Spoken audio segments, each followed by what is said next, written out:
Hi, this is Graphically Alex coming at you with all things fat related. If that's something that interests you, please subscribe. I'd love to have you. Today, what I want to do is just go over one of Aubrey Gordon's articles. I want to get to work. So, a lot of you guys appreciated that I just get into it. Let's just do it. So, this one is all about body neutrality. She basically bashes it, which is why I wanted to cover it because I'm a very big believer in body neutrality. And so I want to see her likely very bad take on this issue and offer a counter argument. So let's go. Okay. Body neutrality's central question is a simple but powerful one. What if, instead of hating our bodies or loving them, we simply regarded them neutrally, accepting them as they are? It's a concept that's gotten lots of attention lately, in no small part because of body positivity fatigue, as more and more of us are realizing that loving our bodies might be too lofty a goal, a bridge too far for our current deeply conflicted relationships with the shape of our own skin. So what I want to say firstly is that she's definitely painting body positivity as better. So she's saying it's too lofty a goal, like it's too good.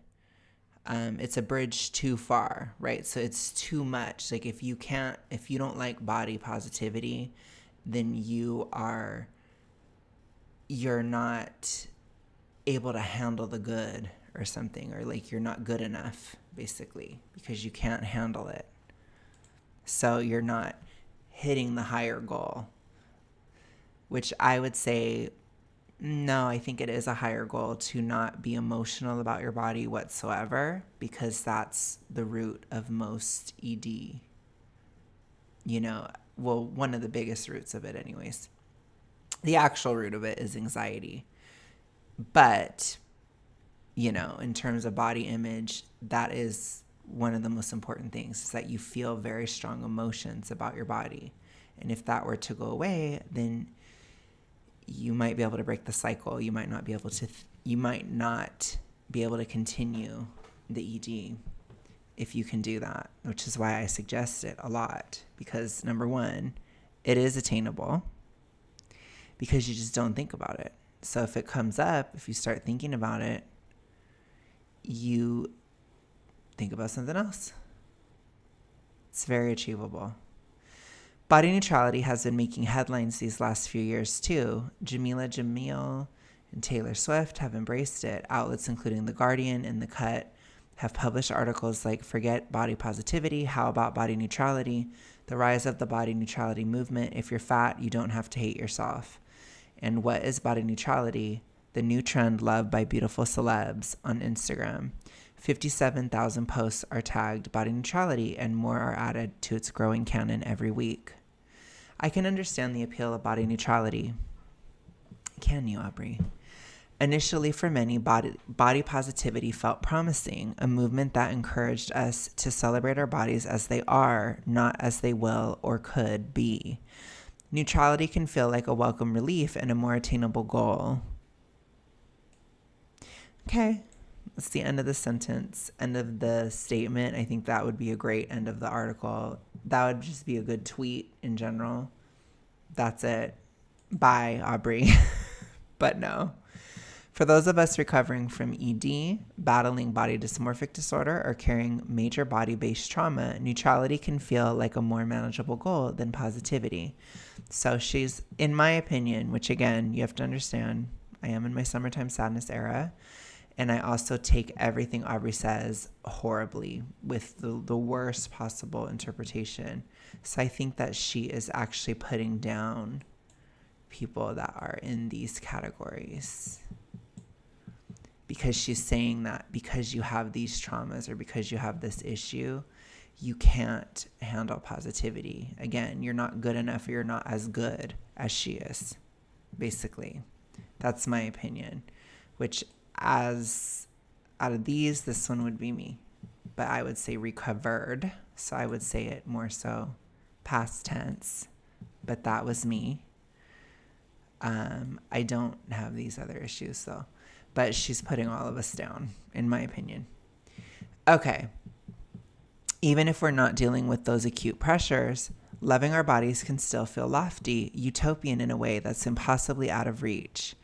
And that only becomes more difficult the further our bodies lie from a thin, white, able-bodied standard of beauty or health. So she has to bring race into it because, once again, they try to attach to every single movement they can. Race is their favorite one, though, because in the mind of Aubrey Gordon, apparently anybody who isn't white is fat or something. And I guess anybody who is white isn't fat. Like, it really doesn't track, but it is what it is in her mind, I guess. So, anyways. Body neutrality seems to offer the opportunity to take the power away from our bodies, to free us up into thinking about something else and just live our lives. That's not what it seems like. That's what it is. That's what I greatly advocate for. Usually I would say in the case of ED, it's not just to think about something else. It's to deal with the underlying anxieties that you have, to deal with the emotional triggers that are causing anxiety, that are causing you to cope with anxiety in this way. So instead of thinking about your body and how much you hate it, or changing your eating habits to reflect that self-hatred, I think it's really important to focus on the causes, the root causes of your anxiety instead, because it's not just something else. It's thinking about the actual problem, thinking about the actual issues, and resolving them so that the overall anxiety can go down. Because what people don't talk about often in terms of ED is the distraction aspect. That is a major, major part of the disorder. It is to distract you from real problems that need your attention, and these things don't get taken care of, and it just keeps getting worse and worse and worse as you loop around and around and around, because, you know, a stitch in time saves 9, right? So when you don't, because you're avoiding everything, because you're just thinking about your body, then it gets worse, and your anxiety gets worse. Then when your anxiety gets worse, then you go into the ED even further. So it's not just to think about something else. It's to think about the actual problems, resolve the things that are causing anxiety, and then live your life. In the context of individual recovery and resetting our relationships with our own bodies, that's a powerful task to undertake, and it can be meaningful and it can be a meaningful tool for internal work. So for her, I believe that she's going to say that this isn't enough because she wants you to be a political activist for fat activism, basically. So she's saying, like, yeah, body neutrality can be good, I guess, for your mental health or actually dealing with an ED, but it doesn't matter, that because there's so much more than that. There's so much more that needs to be done. It's not just about you. You know, again, she's putting down these, because I think in her mind she favors another goal, which I believe is political change, societal change. She wants to change all of society to be basically all about fat people. That's my opinion. So anyways, let's continue. But like body positivity before it, in most conversations about body neutrality, what I see almost exclusively in discussion about the importance of how we feel about what I see almost exclusively is discussion about the importance of how we feel about our own bodies. So this is important in terms of ED, because it's important to, like I said, not feel much of anything about your own body. Because even if you're doing body positivity and you're constantly thinking about how much you love your body, you're still using your body as a lightning rod and totem for your anxiety. And that's not actually dealing with the ED, which is why we see a lot of body positive people that likely have BED that still have it. Even though they quote unquote love their bodies, they still are engaging in the ED behavior because it's still an obsession with one's body, which is not good and is ED coded regardless of your size and regardless of what ED it is. It's not good. Body neutrality is very important if you have an ED. she doesn't care about you. So she's going to just be like, who cares about that? Basically. She doesn't actually care about people recovering. Like I said, she has some weird agenda, which I guess we're going to get into. Okay. But what I rarely see is these conversations engaging with the larger social forces that shape our own body image, much less challenging those forces. What I rarely see, Aubrey, is conversations about how ED is induced by trauma. So I think putting it onto social or political forces is very stupid. And once again, it is another way of avoiding the actual problems, avoiding the actual issue, because it comes from trauma. A normal person that doesn't have an ED can see an airbrushed magazine and not think about it that much. Someone else who has something traumatic in their past and who has anxiety and all these issues and then uses an ED to cope, they will see that same image and have a huge whole other reaction to it. So is it the fact that the image is there, or is it the fact that the trauma occurred and that a maladaptive coping mechanism has formed? I would say the trauma plus maladaptive coping mechanism is what actually matters, not the politics, social forces, whatever BS she's going to pull out of her ass. But again, look at fat activists. Do they seem like they have their eating under control? I don't think so. I think a lot of them don't, because they're always thinking it's another distraction. If I can just think about the politics of my body, if I can think about this, it's another distraction. And it's still obsessing over your body. It doesn't matter how much you dress up BED, you still have it. It doesn't matter if you use a political lens or you try to blame everyone else for the fact that you have it. It doesn't matter. You still have it. It's still harmful. It will still hurt you. And if left totally out of control and going into a whole other level, it will kill you. And that is what it is. But even within milder levels, you do not want to live with it, even on a mild level, because it's still bad. It's always bad. And at the very least, it is a huge waste of time. And again, you don't tend to face things that actually need to be faced. Anyways, but sure, Aubrey, let's just think about social forces and politics and all this stuff, because that will really help somebody deal with their personal anxiety or their personal trauma.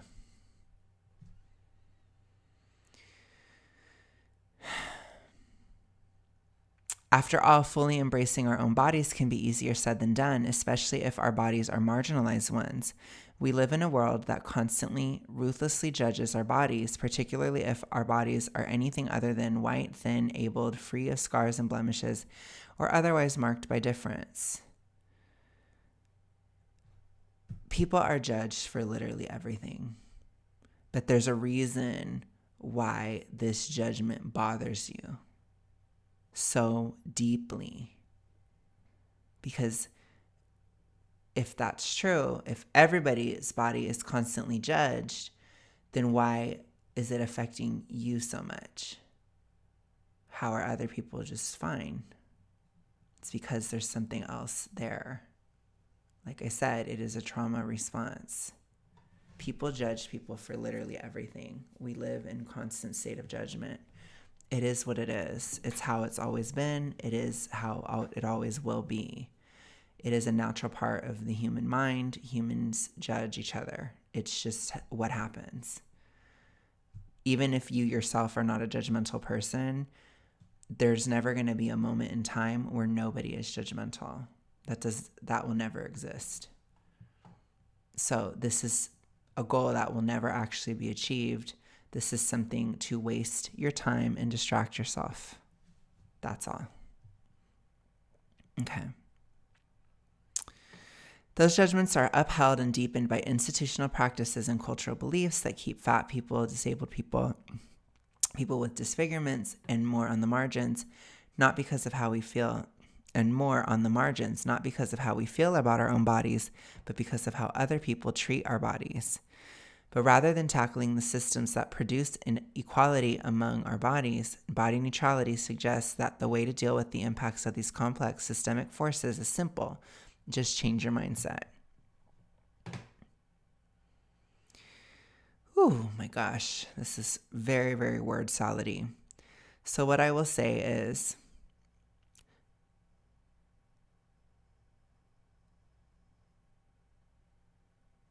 if we could change this to, rather than tackling the trauma that produce this obsession with the body, let's talk about politics instead, which would basically be what fat acceptance is. Because how we feel about our own bodies is honestly more important, because it doesn't matter if literally nobody is around you. You can still hate your body on a daily and hourly and minute by minute basis.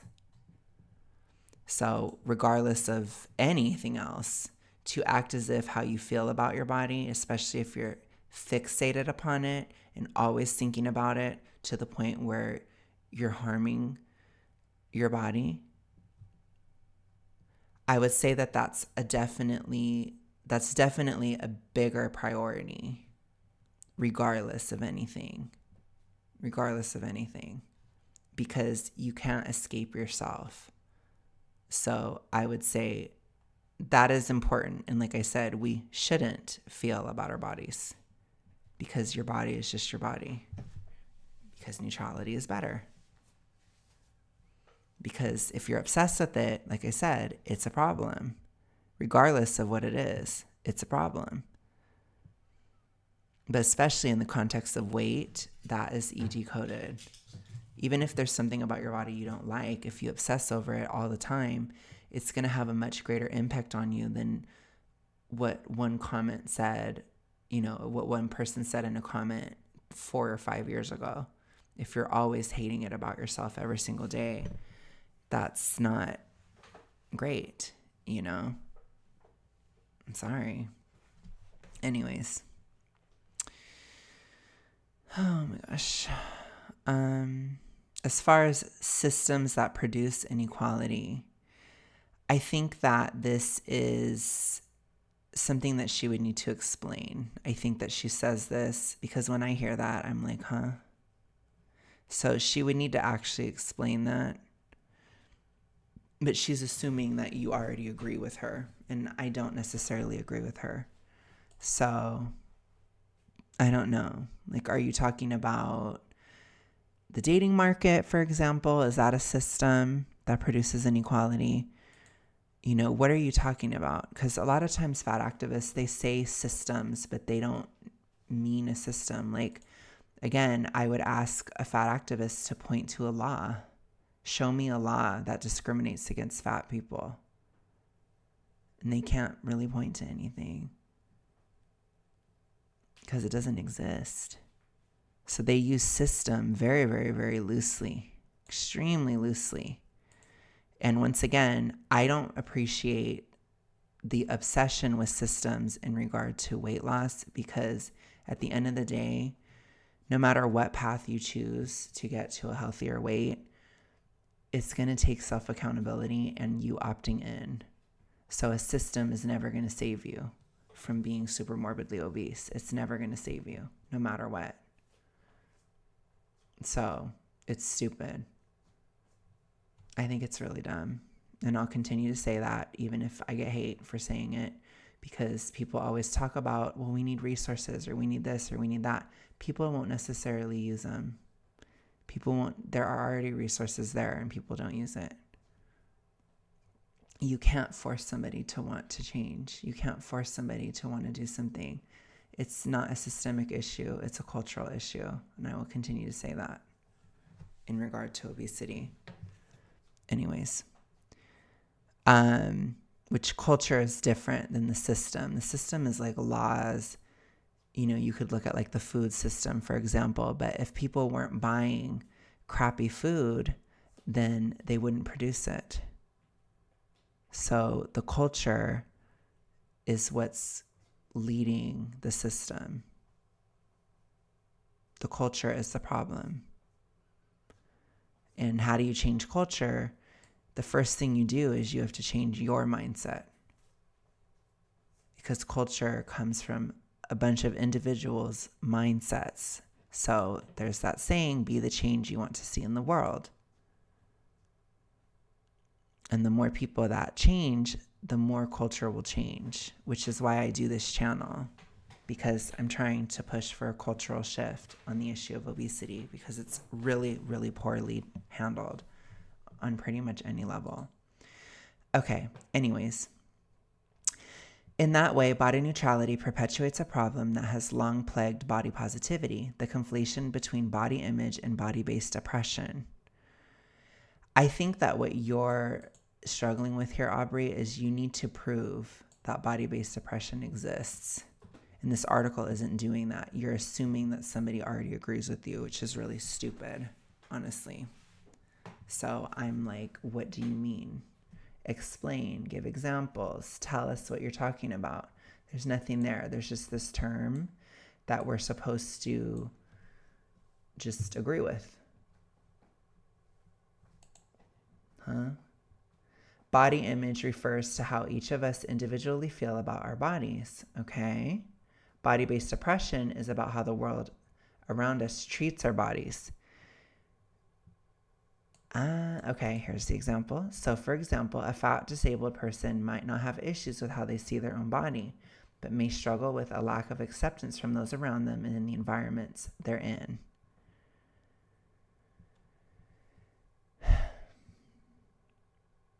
I want you guys to take in how incredibly subjective and feeling-based this is and emotional this is.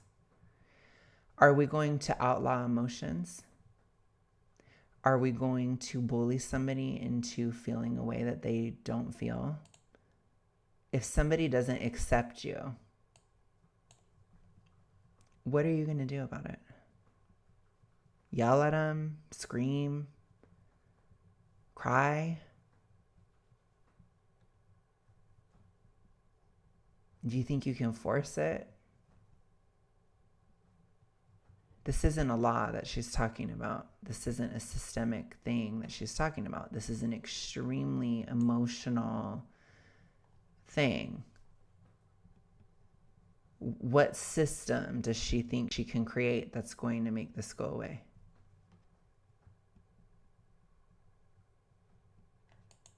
Conversely, a thin, white, able-bodied person may struggle mightily with an ED, but not have to contend with the same kind of street harassment, discrimination, or access issues as many of us whose bodies are marked by difference do.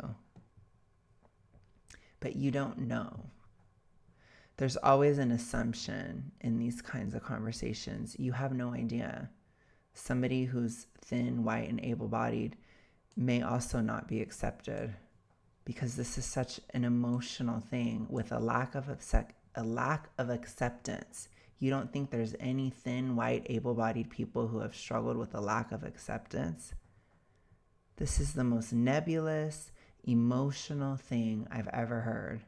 What a piss poor example, Aubrey. Stupid. A thin, white, able-bodied person, no thin, white, able-bodied person has ever had any street harassment, has never faced any discrimination anywhere in the world, has never had any access issues. I mean, this is stupid. It's very stupid.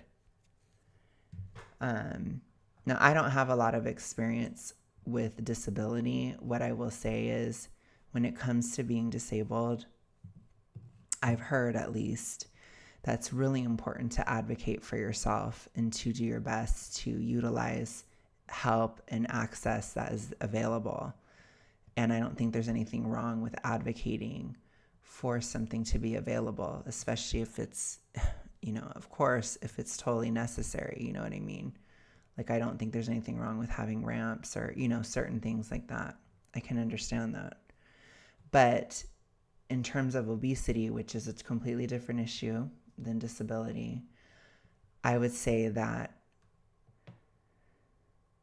any access issues you have, especially as a super morbidly obese person, there is some culpability in that within you.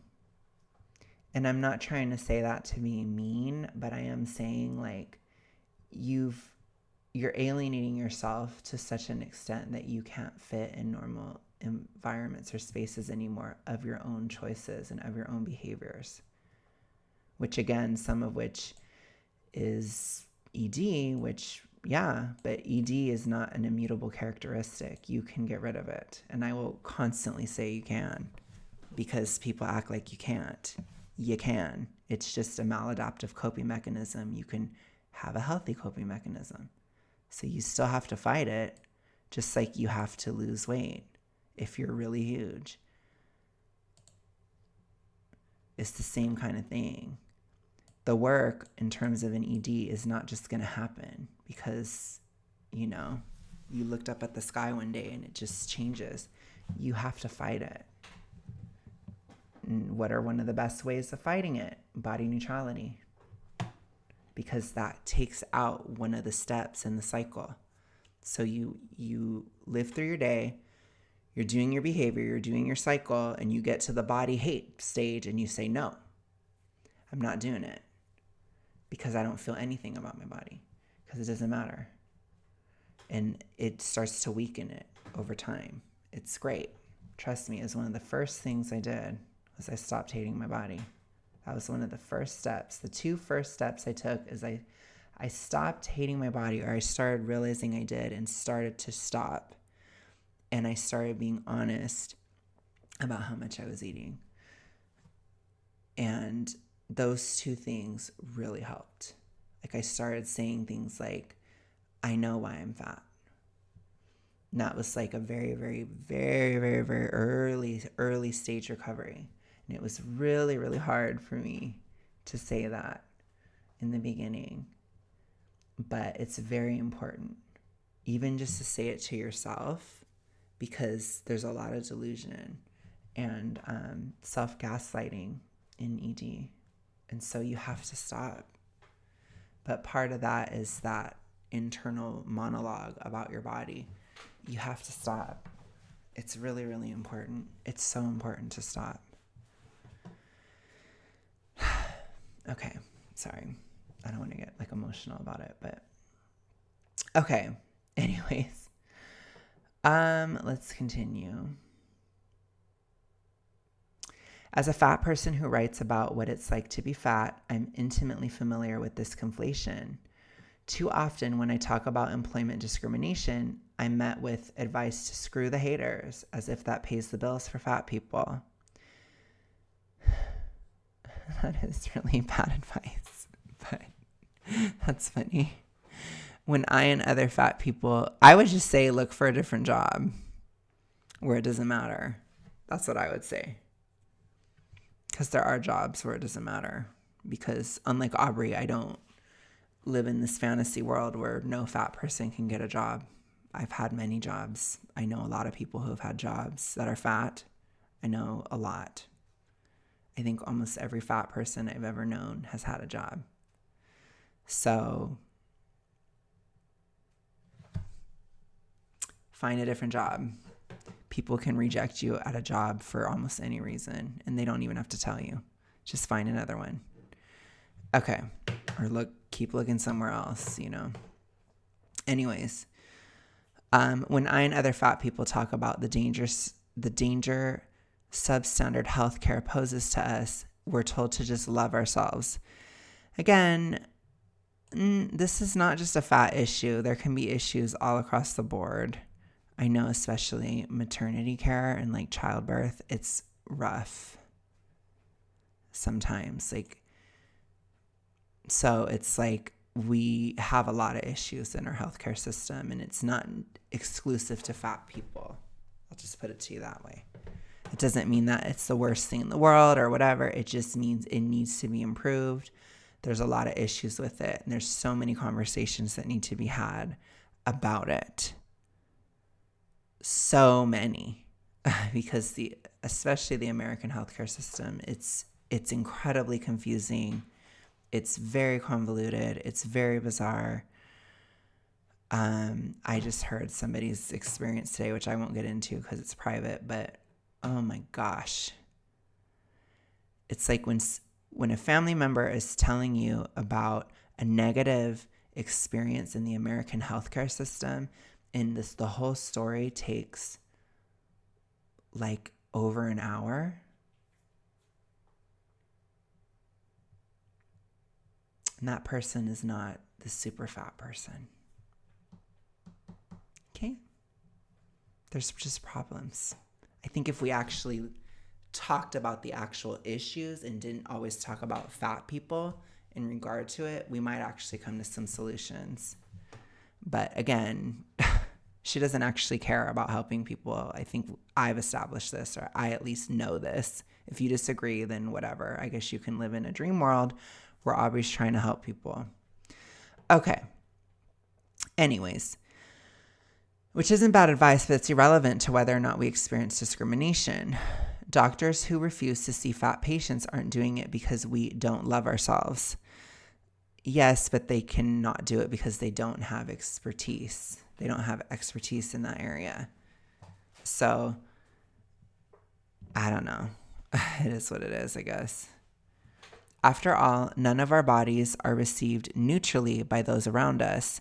Countless data points show us time and again that those of us whose bodies are marked by difference are treated differently in nearly every aspect of our lives. Okay, so the issue is you're always around yourself. You're not always around people that are hating your body. I'm sorry. So in terms of priorities, your own relationship to your body and using your body as a totem and lightning rod for anxiety, that is your top priority. That should be the first thing you work on, because you always have to deal with it. If you just get away from people, then they can't really do much. But if you get away from people and you are obsessed with your own body, you're still going to think about it all the time. And it's going to cause so much more harm. The fact that you're doing that to yourself all the time. So, no. Okay, anyways. And simply changing our mindsets, feeling neutral about or loving our bodies won't address the bias marginalized people so regularly face. So what I will say is, in regard to weight, if this really, really bothers you, you can lose the weight. Weight loss is possible. I really advocate to lose weight, especially if you are extremely overweight. It's very unhealthy. And if there are social stigmas, which I do think there are some, they are avoidable. So I don't think that this is going to be a top reason that somebody can sustainably lose weight. But I do think that it is a reason to lose weight.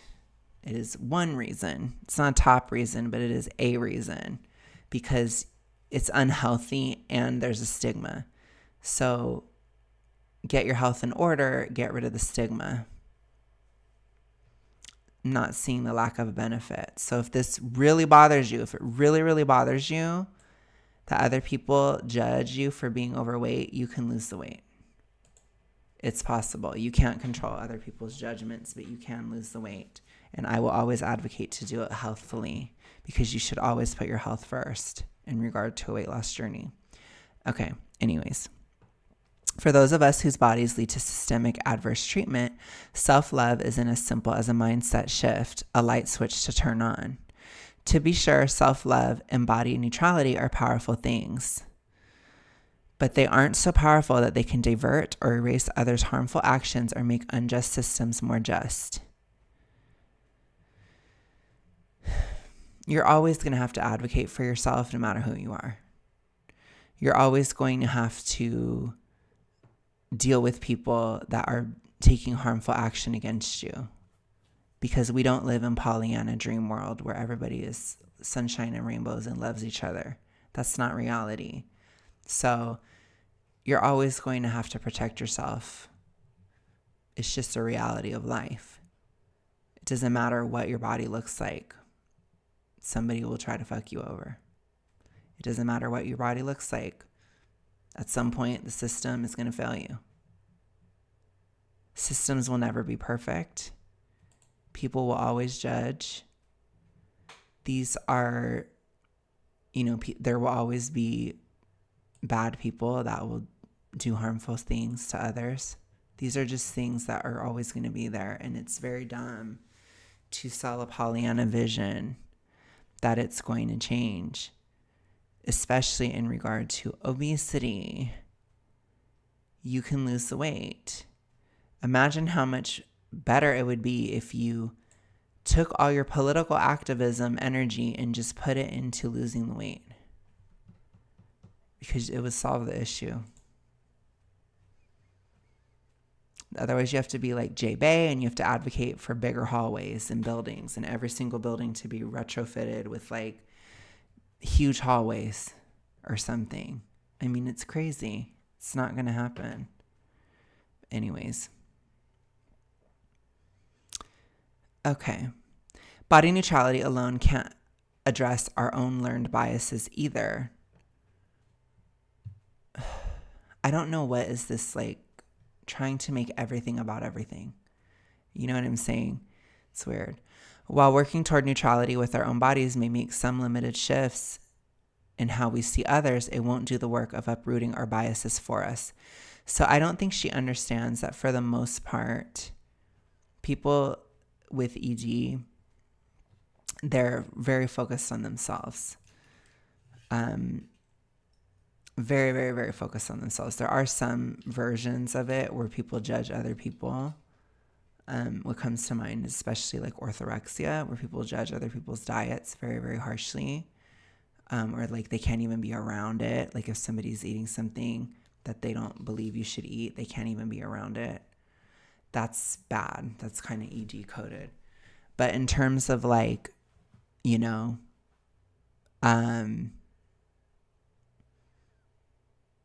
terms of, oh gosh, I just lost my train of thought. It's late, I guess.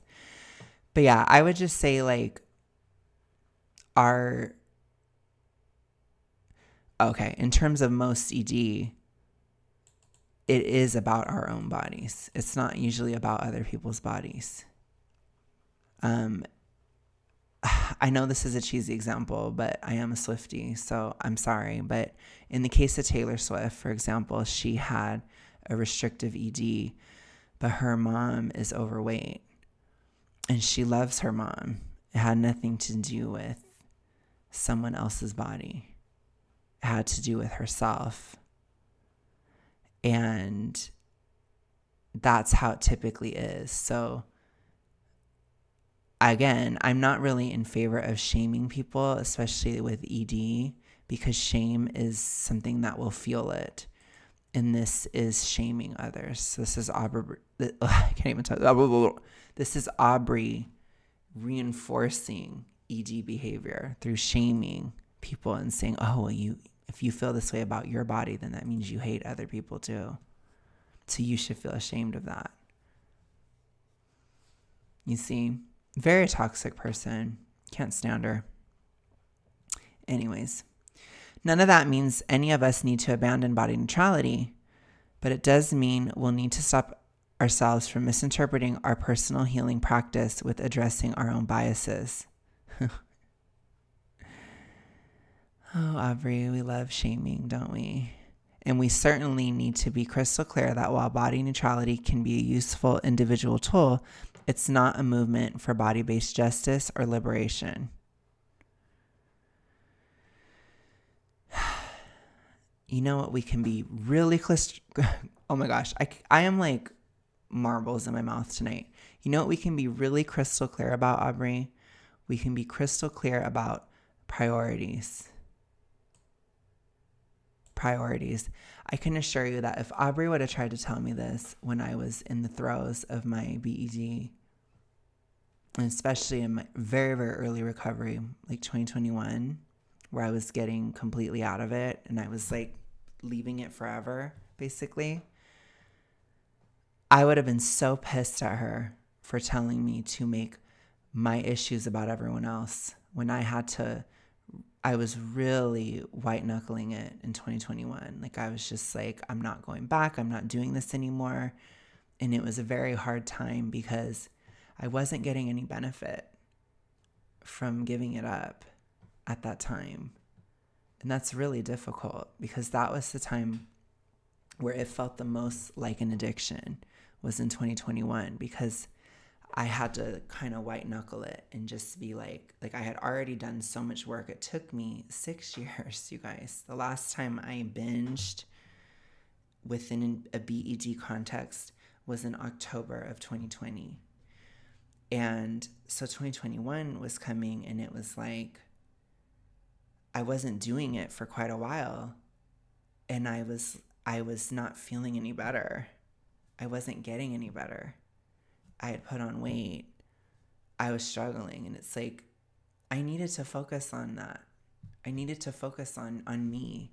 Could you imagine? Like, I can't even imagine if Aubrey would have told me I have to make my recovery about everyone else. It's disgusting to me, truly. Truly, truly disgusting. Because again, she doesn't give a fuck about people that have EDs. I'm just going to say it. She doesn't give a fuck at all.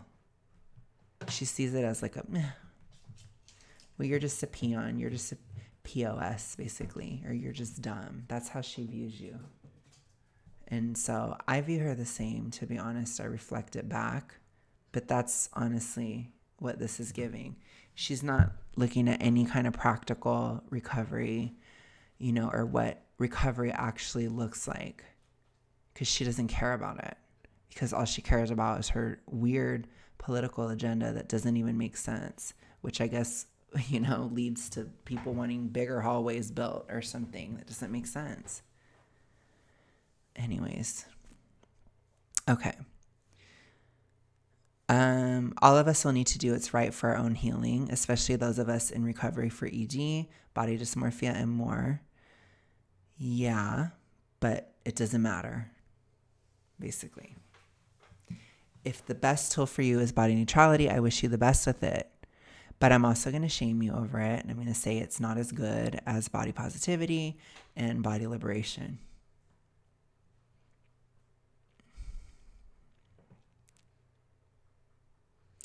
I also ask that you remain steadfast and clear with yourself and others that, as helpful as body neutrality may be, it's far from the kind of systemic shift we need to address body-based oppression.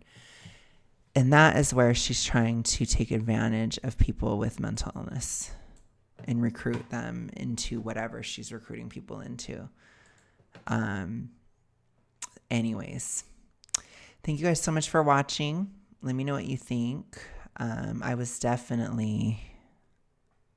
have a migraine right now, so I don't know if I should have filmed with a migraine, but I think I might film another one because I'm feeling it tonight. But let me know what you guys think about this. And yeah, I will talk to you guys again soon. Have a good rest of your day, night, whatever. Peace.